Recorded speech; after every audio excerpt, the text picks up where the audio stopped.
পৃথিবী পরিপূর্ণ শান্তির জায়গা না। এই পৃথিবীতে আপনি যদি শান্তি সুখ চান, তিল পরিমাণ সুখের জন্যও আপনাকে পরিশ্রম করতে হবে, বুদ্ধি খরচ করতে হবে, আপনি নারী হলেও। নিশ্চিন্তে নির্ভাবনায় আপনার দায়িত্ব যদি আপনি অন্যের উপর ছেড়ে দিয়ে নিশ্চিন্তে ঘুমিয়ে থাকেন, একটা বয়সের পর আপনার সেই ঘুম হারাম হয়ে যাবে। একটা বয়সের পর আপনার মানসিক শান্তি যে বিনষ্ট হবে না, আপনার জীবনে অশান্তি নেমে আসবে না, তার কোনো গ্যারান্টি নেই। একটা বয়সে এসে কোনো পরিবারের নারী অথবা কোনো পরিবারের পুরুষের মনে হয় এত রেসপন্সিবিলিটি, এত দায়িত্ব পালন করেছি, আর কি দরকার। এখন একটু হাঁপ ছেড়ে বাঁচতে চাই, দায়িত্ব এড়াতে চাই। সাইকোলজির ভাষায় এটাকে বলা হয় মিডল এজ ক্রাইসিস। এই ধরনের সমস্যার শিকার হয় অনেক পরিবারের নারীরা এবং অনেক পরিবারের পুরুষ। বিয়ের কয়েক বছর হয়তো বা খুব ভালো যায় বৈবাহিক জীবন, তারপর থেকে শুরু হয় তাদের মধ্যে এক ধরনের সোপ স্বভাব।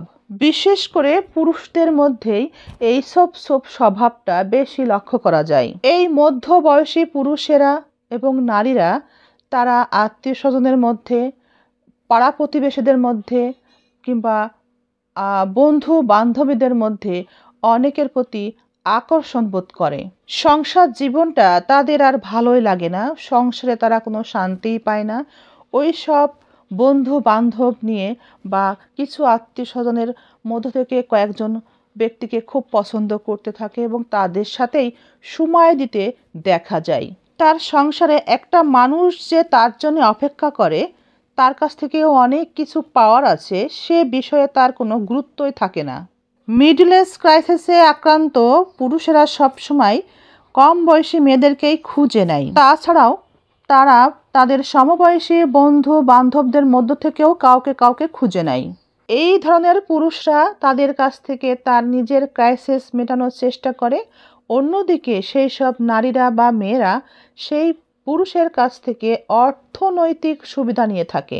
এভাবেই লেনদেনের মাধ্যমে তাদের ভিতরে একটা সম্পর্ক তৈরি হয়, গভীর সম্পর্কে তারা জড়িয়ে পড়ে। আর এই সম্পর্কের প্রভাবটা সেই পুরুষের পরিবারের উপরেই পড়তে থাকে।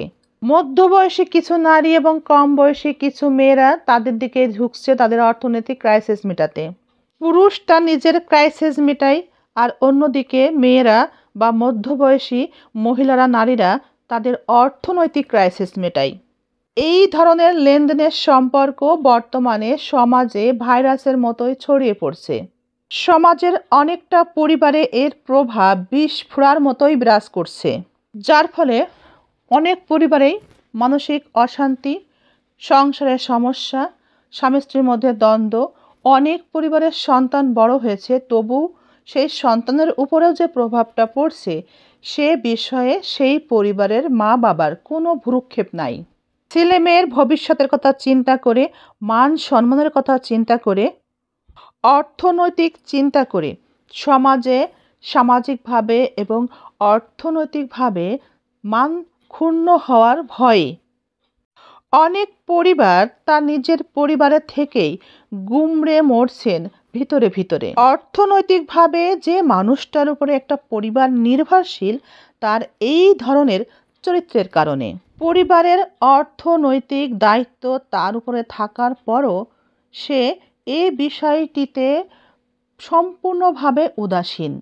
সন্তানের অর্থনৈতিকভাবে যে সমস্যাগুলো পূরণ করা উচিত ছিল সে ব্যাপারেও সে উদাসীন, কারণ সে সময় দিচ্ছে বাইরে কোনো নারীর সাথে অথবা কোনো মহিলার সাথে, বয়স্ক কিংবা সমবয়সী অথবা কম বয়সী কোনো নারীর সাথে, এবং সেখানেই অর্থ ব্যয় করে নিজের উপার্জনের অর্থ নষ্ট করে যাচ্ছে এবং উদাসীন থাকছে নিজের সংসারের প্রতি। নিজের উপার্জনের অর্থ দিয়ে সে সংসারকে অবহেলা করে বাইরের কোনো সমবয়সী, মধ্যবয়সী অথবা কম বয়সী নারীর সাথে সম্পর্কে জড়িয়ে সেখানেই তার ক্রাইসিস মেটানোর চেষ্টা করে যাচ্ছে। একটু লক্ষ্য করলে দেখতে পাবেন তারা যেখানে সময় দিচ্ছে যেসব নারীদের সাথে, তাদের থেকে তাদের ঘরের স্ত্রী অনেক বেশি সুন্দর, অনেক বেশি গুণী, শিক্ষিত, মার্জিত ব্যবহার, ধর্মপরায়ণ, বংশীয় ঘরের মেয়ে এবং একটু লক্ষ্য করলে দেখা যাবে তারা শারীরিকভাবেও সুস্থ। এমন না যে ওই সব পুরুষের ঘরের স্ত্রী সুন্দর না, ফিগার অসুন্দর, শিক্ষিত না। দেখলে দেখা যায় সেই সব পুরুষের স্ত্রীরা অনেক শিক্ষিত, অনেক কোয়ালিফিকেশন থাকার পরেও সুন্দরী, ভদ্র পরিবার, বংশীয় মেয়েদের বা নারীদের স্বামীরা এই ধরনের বিপদগামী হয়। এই ক্রাইসিসের কারণেই তারা অনৈতিক সম্পর্কেই জড়িয়ে পড়ে। কোনো সংসারের পুরুষ তার অর্থনৈতিক ক্রাইসিস মেটাতেও কোনো একজন চাকরিজীবী অসুন্দর নারীকে বেছে নিচ্ছে অথবা সুন্দরী নারীর পিছনে ঘুরছে। আবার কোনো পরিবারের মেয়েরা, অর্থাৎ মধ্যবয়সী কম বয়সী মেয়েরা একজন শিক্ষিত, ভালো চাকরি করে, উপার্জন করে এমন পুরুষকে বেছে নিচ্ছে তাদের অর্থনৈতিক ক্রাইসিস মেটানোর জন্যে। সমাজে এই ধরনের নারী পুরুষই তাদের চাহিদা মেটানোর উদ্দেশ্যকে সামনে রেখেই একে অপরের সাথে অনৈতিক সম্পর্কেই জড়িয়ে পড়ছে এবং এদের এই সম্পর্ক এতটাই গোপনীয় এবং এতটাই মজবুত, আপনি বুঝে ওঠার পরে যদি শক্ত কোনো হাতুড়ি দিয়ে ভাঙতে চেষ্টা করেন, তাদের সম্পর্ক আপনি ভাঙতে পারবেন না, আপনার হাতুড়ি বরং ভেঙে যাবে। এই ধরনের নারী পুরুষ তাদের ক্রাইসিস মেটাতে আত্মীয় স্বজনের মধ্য থেকে কোনো নারীকে বেছে নিচ্ছে কোনো পুরুষ, আবার কোনো নারীও ঠিক একইভাবে আত্মীয় স্বজনের মধ্য থেকে কোনো পুরুষকে বেছে নিচ্ছে, তা না হলে বান্ধবী কিংবা বন্ধুকে বেছে নিচ্ছে। সমাজে বিভিন্ন নারী পুরুষের এই যে ক্রাইসিস মেটাতে গিয়ে তারা অনৈতিক সম্পর্কে জড়িয়ে পড়ছে, তার প্রভাবটা সম্পূর্ণভাবে পড়ছে একটা পরিবারের উপরে, তার নিজের পরিবারের উপরে, এবং পরিবারে মারাত্মকভাবে অশান্তির সৃষ্টি হচ্ছে। আমাদের সমাজের অনেক পরিবারের স্বামীরা এই ধরনের ক্রাইসিসে বিপদগামী হয়। তাই আমার পক্ষ থেকে প্রত্যেকটা বোনের কাছে আমার অনুরোধ থাকবে, যে যে অবস্থানে আছেন না কেন, সমাজে যে যে অবস্থানে থাকেন না কেন, স্বামীর যতই টাকা পয়সা থাকুক না কেন, স্বামীর যতই নামি দামি একজন ব্যক্তি হন না কেন, টাকা পয়সাওয়ালা অধিক সম্পত্তির মালিক হন না কেন, নিজের একটা আইডেন্টিটি তৈরি করার চেষ্টা করুন। নিজে অর্থনৈতিকভাবে প্রতিষ্ঠিত হওয়ার চেষ্টা করুন। তার অর্থ এই না আপনাকে সকাল 9টা থেকে 5টা পর্যন্ত ঘরের বাইরে গিয়ে চাকরি করতে হবে। অর্থনৈতিকভাবে সচ্ছল অনেকভাবেই কিন্তু হওয়া সম্ভব। সংসারের হাল কোনোভাবেই ছাড়বেন না।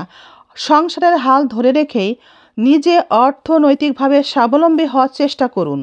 নিজের একটা পরিচয় তৈরি করুন, আইডেন্টিটি তৈরি করুন, যাতে ক্রাইসিসে ভোগা আপনার সাথের মানুষটি যখন অন্যদিকে সুখ খুঁজে ফিরবে, তখন আপনাকেও নতুন কোনো সমস্যা ফেস করতে না হয়, সমস্যায় পড়তে না হয় এবং সেই সমস্যায় আপনাকে হাহাকার করতে না হয়।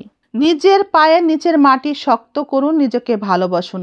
যখন নিজের পায়ের নিচের মাটি শক্ত হবে, তখন ভদ্র ভাষায় যুক্তিসঙ্গত কথা বলার যোগ্যতাও তৈরি হবে।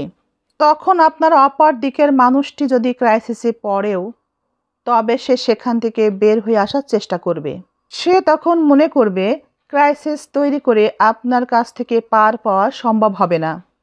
আপনার বংশ পরিচয়, আপনার রূপ সৌন্দর্য, আপনার সুন্দর ব্যবহার, ভদ্র, আপনি বিনয়ী, সংসার করতে পারেন খুবই মনোযোগ সহকারে, গোছালো কাজকর্মে, আপনার ভিতরে সংসারের অনেক গুণ আছে।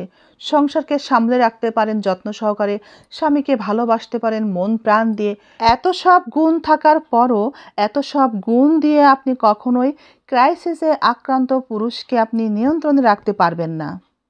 আপনার ভালো ভালো গুণ দিয়ে এই ধরনের বিকৃত মন মানসিকতার মানুষের সমস্যাকে, ক্রাইসিসকে আপনি কখনোই দূর করতে পারবেন না। ব্যক্তিত্ববান নারীকে সমাজ শ্রদ্ধা করে, সম্মান করে, ভয় পায়। নৈতিক শিক্ষাকে বিসর্জন না দিয়ে যখন আপনি নিজেকে যোগ্য করে গড়ে তুলবেন, তখন এই সমাজ আপনাকে ভয় পাবে।